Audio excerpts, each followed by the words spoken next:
De Sarah Faneuf, fiscaliste au bureau de Raymond Chabot Grant Thornton.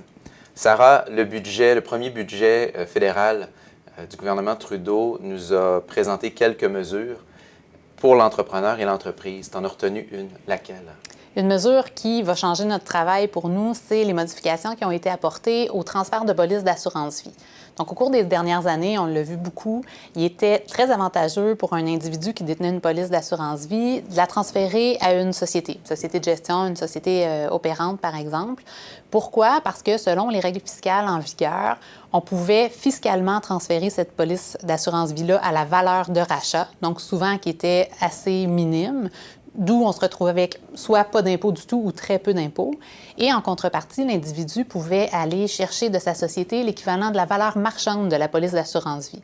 Valeur marchande, c'est un calcul actuariel là, qui va être basé, entre autres, sur l'espérance de vie, sur l'âge de la personne, l'état de santé.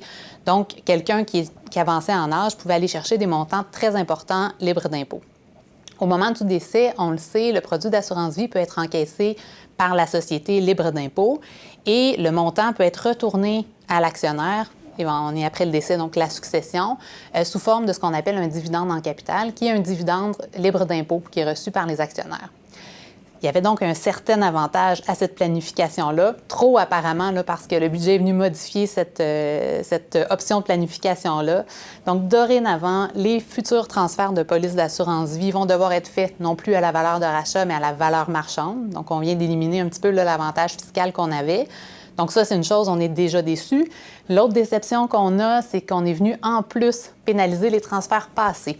Donc, les personnes dans le passé qui ont transféré déjà une police d'assurance-vie, qui ont bénéficié donc de certaines sommes d'impôts, à l'abri de l'impôt, dorénavant, au moment du décès, vont être pénalisées dans le calcul du fameux dividende en capital qui, lui, peut être versé libre d'impôt.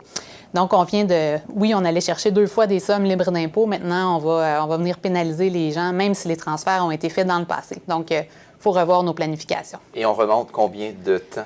De façon indéterminée, il n'y a pas de délai. Donc, tous les transferts qui ont eu lieu pour lesquels les personnes ne sont pas décédées et que les personnes vont décéder après le jour du budget, donc après le 22 mars, vont être aux prises avec ces mesures-là.